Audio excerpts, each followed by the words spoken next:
Hello everyone, আশা করি তোমরা সবাই ভালো আছো। আমরা শিখছিলাম বিয়োগ অঙ্ক, এমনি বিয়োগ শিখেছি, হাতে রাখা বিয়োগ শিখেছি এবং সমাধানের বিয়োগও শিখেছি। আজকে আমরা আবারও কিছু বিয়োগ শিখব। সেগুলো কি স্থানীয় মানে সাজিয়ে নিয়ে বিয়োগ করো। এর আগে পর্যন্ত আমরা শিখেছিলাম কি স্থানীয় মানে বইতে সাজানো ছিল, এবার আমাদের নিজেদের সাজিয়ে নিতে হবে। তাহলে তোমরা তোমাদের গণিত সাথী বইয়ের 61 নম্বর পৃষ্ঠা খোলো। প্রত্যেকে খুলেছ, দেখো এখানে কী ধরনের অঙ্ক আছে। 3 দাগে বলা আছে কি স্থানীয় মানে সাজিয়ে নিয়ে বিয়োগ করো। এখানে প্রথমে আছে কয়ের দাগের অঙ্কটায় কি আছে 19 বিয়োগ 7। এখানে দেখো সবচেয়ে বড় সংখ্যা অর্থাৎ দেখো 19, সেটা কয় অঙ্কের সংখ্যা 2 অঙ্কের, আর মানে একক দশক। তাই আমরা স্থানীয় মানে সাজানোর সময় একক দশক পর্যন্ত লিখে নেব, একক আর দশকের ঘর। তাহলে 19টা কীভাবে লিখব? 9, এই এককের ঘর থেকে লেখা স্টার্ট করব। এখানে 9 লিখলাম, আর এখানে হচ্ছে 1 হচ্ছে দশকের ঘরে। তাহলে এককের ঘরে 9 আর দশকের ঘরে 1, আর আমরা জানিও 1 10 9 19। এবার বিয়োগ 7 মানে বিয়োগের পরের সংখ্যাটা হচ্ছে নিচের লাইনে বসবে 7, এখানে বিয়োগ 7। এবার লাইন টানো, বিয়োগ করো। দেখো ওপরে বড় সংখ্যা আছে এককের ঘরে আর নিচে ছোট সংখ্যা, তাহলে আমরা কীভাবে বিয়োগ করব? এখানে আর হাতে রাখার ব্যাপার নেই, তাই তো। তাহলে 7-এর পর 9 গুনলেই হবে, 7-এর পর 8 9 দুবার, 2 লিখলাম। হাতে কিছু নেই, তাহলে একটা কী হবে নিচে নেমে আসবে। তাহলে উত্তরে কি লিখবে? অতএব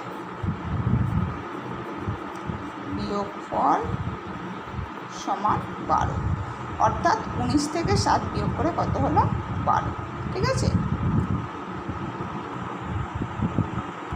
এরপর আমরা ঘয়ের দাগের অঙ্কটা করব। ঘয়ের দাগের অঙ্কে কত আছে দেখো 70 বিয়োগ 49। তাহলে 70 বিয়োগ 49 মানে এই 0 হচ্ছে এককের ঘরে আর 7 হচ্ছে দশকের ঘরে। 7-এ 0 70 আর 7 10-এ 70, 7 দশক আর 0 একক, আর তার নিচে 4 10 9 49, বিয়োগ চিহ্ন দাও এখানে 4 10 9 49। এবার লাইন টানো, মানে এটা হচ্ছে সমান চিহ্ন বলা যায়। তাহলে আমরা কী করব? ওপরে দেখো এখানে ছোট সংখ্যা আছে, নিচে বড় সংখ্যা আছে, তাহলে কি বিয়োগ করতে পারবো? এমনি সাধারণভাবে করতে পারবো না।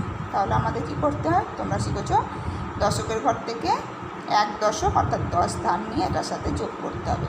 যোগ করে কেটে কত লিখতে হবে? 0-এর সাথে 10 যোগ করলে হবে 10। এবার দেখো ওপরে বড় সংখ্যা নিচে ছোট সংখ্যা গেছে। এবার 7টা কেটে কত লিখবো? 1 কমে যাবে 6। এবার কাটবো 9-এর পর 10, 9-এর পর 10, 1 পর 1 লিখলাম। 4-এর পর 6, 4-এর পর 5 6 2 হয়ে গেল। তাহলে 7-এ 0 70 থেকে 4 10 9 49 বিয়োগ করলে হচ্ছে 2 10 1 21। উত্তরে লেখো বা উত্তর লেখো বিয়োগফল সমান 21।